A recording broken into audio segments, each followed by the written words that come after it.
Thanks, Jermaine. Our first question today, we will go to Brandon Sudge. Hey, Jermaine, so kind of away from football here, I wanted to see if you could offer some perspective on everything that's going on in terms of like the social injustice. So as a black man who's kind of living through this, what's like, how do you kind of feel through this? How do you take it in? And then also, so what are some of the actions that y'all are taking as a football team in order to take action on this? Yeah, the last few weeks have been really hard, just to see everything that's going on in the news and everything.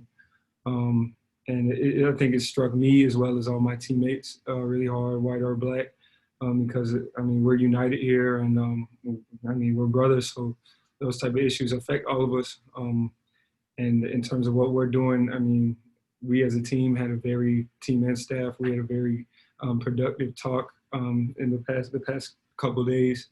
And Coach Smart just let us come up and share how we're feeling.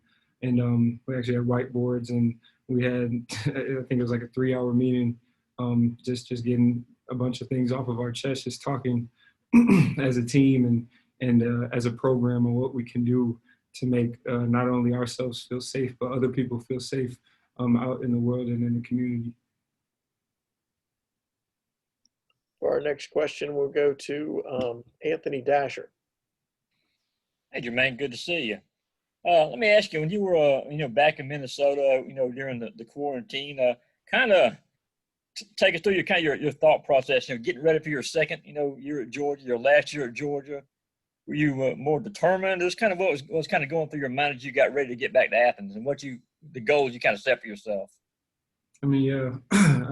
Personally, I was very determined. I don't think I put my best on film last year personally.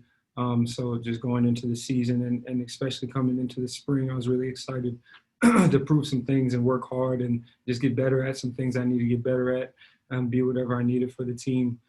So over quarantine, I was just keeping my head down and working hard because I came from JUCO, so it wasn't really anything new. My dad had actually purchased some weights and a bunch of other things in his garage. So I was keeping my head down, and I was calling Coach St. Clair asking what I could do just to get better and in terms of some speed stuff, because I'm a football player. At the end of the day, I can't just be lifting weights. So I don't know. I was just trying to bounce things off of all of my coaches on what I could do better while I'm not there. But yeah, I was really focused on not falling behind, because I know it's easy for some guys to fall in that slump over that time, and that's really what I was not trying to do.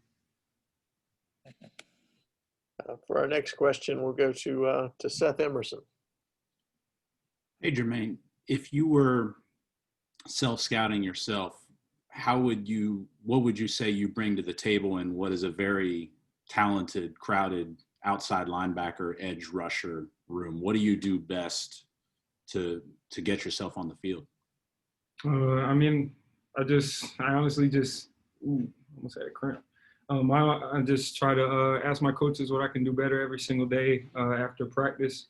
And I just try to be what I can for my team, whether that be on special teams, everything like that. I mean, at this level, everyone has attributes. So it comes down to technique and will and how much passion you give to the game and how committed you are to the program. So I just ask my teammates and my coaches what I can do to get better every day, and whatever happens after that happens. Do you feel like you're better in anything as far as pass rush, pass coverage, run coverage? Oh yeah, I think I took a big leap this offseason, because I just think I needed to be more violent. Quite frankly, just need to be more violent in my game as a whole. Pass rush, be more technical with my movements. In JUCO, my athleticism got me far, and coming here, learned that the technique takes you farther than anything. So I've just been trying to hammer home technique in every aspect of my game. And like I said, I've just been bouncing stuff off my coaches where I could get better at, and they let me know and take it with a grain of salt, and then push forward to see what I could do. Thanks. Our next question will go to Chip Towers. Hey, Jermaine, appreciate you doing this. just wondering, kind of away from the field, have you found it difficult at all to just kind of be a regular college student? You know, when you guys are having to be so careful. I assuming you're, you know, certainly avoiding crowds, avoiding parties, doing that kind of thing. But I mean, have you found it, you know, seriously cramping your style, or it's just what you have to do to be what you are? I mean, yeah, I'm a college student, but again, I'm a student athlete, so my passion is to my academics and the football team. So if they say that, you know, we can't be out and partying or we can't be out in a bunch of crowds, and that's what it is. So I think a lot of guys on our team are really good about being professional about that, because we all want to play. We love it. That's why we came to Georgia. So the coach says can't go out, can't be around a lot of people. That's what we got to do. Next, we'll go to Mike Griffith. Hey, Jermaine, I got a couple questions for you. I guess it wasn't this spring. It was the spring before when Kirby said you were making Superman plays. What exactly did you do? Did you jump? Did you Superman over somebody and make a tackle or something? Because he usually doesn't describe players as Superman, but you kind of got tagged with that early. And then I guess my second question is, he said the offense held their own, and I guess I didn't think that would happen with those first round tackles gone. Can you give me some insight into how these other young tackles are stepping up now? Yeah, for sure. Sorry, can you repeat the first question? The Superman. What was the Superman play? What was he talking about? He doesn't call people Superman very often. Like I said before, last year in JUCO, I got away with being able to make plays based off my athleticism. So I think that he was kind of referring to just I would be in a bad spot to not make the play, and I'd be able to make a play based on my athleticism is what I can think. But I don't think it's anything super amazingly spectacular, just me being in a bad position and then being able to put myself in a better position to make a play. And in terms of our tackles, yeah, we had some we had some great guys that are gone, like great guys. But I think the guys that we have now, it's a big battle. Jamari stepping up, he's doing really good, just really hard competition. It's a Georgia, it's the SEC, so next man up. Owen, Jamari, Warren, Tate, like all those guys, it's a lot of competition right now, and I think they're doing a good job battling and trying not to settle and trying to match that intensity in that room that they had last year.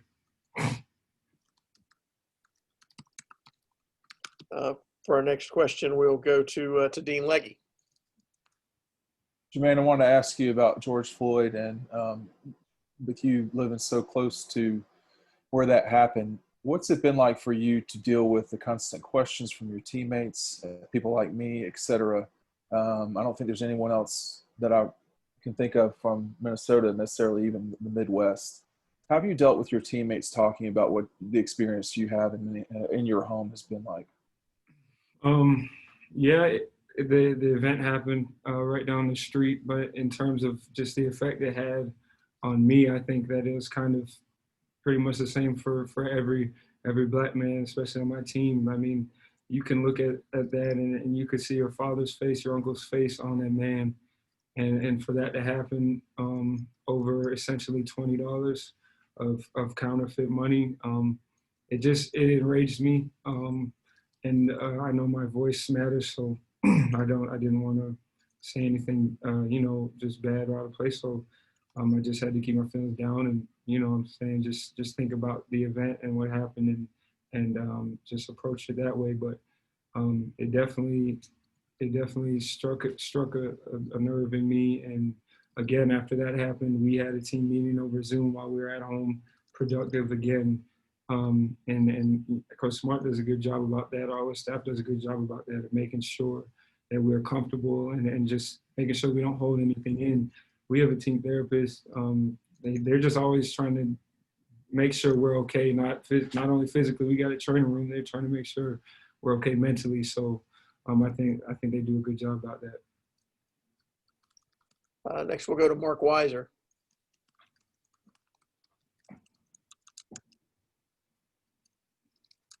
Hey, Jermaine, being from, I guess, sort of Big Ten country where you are, and the Big Ten and Pac-12 not playing this fall, will that taint the playoff? Will it taint a national championship if the team wins it? Will people say? Do you think it'll be fair for people to say that not everyone participated in this season?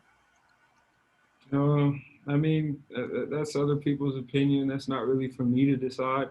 But one thing Coach always says is just stay ready so you don't got to get ready. So, I mean, we're going to approach this season like it's a regular season, approach every game like a regular game, one game at a time. So, we can work out. We're just going to keep doing what we've been doing.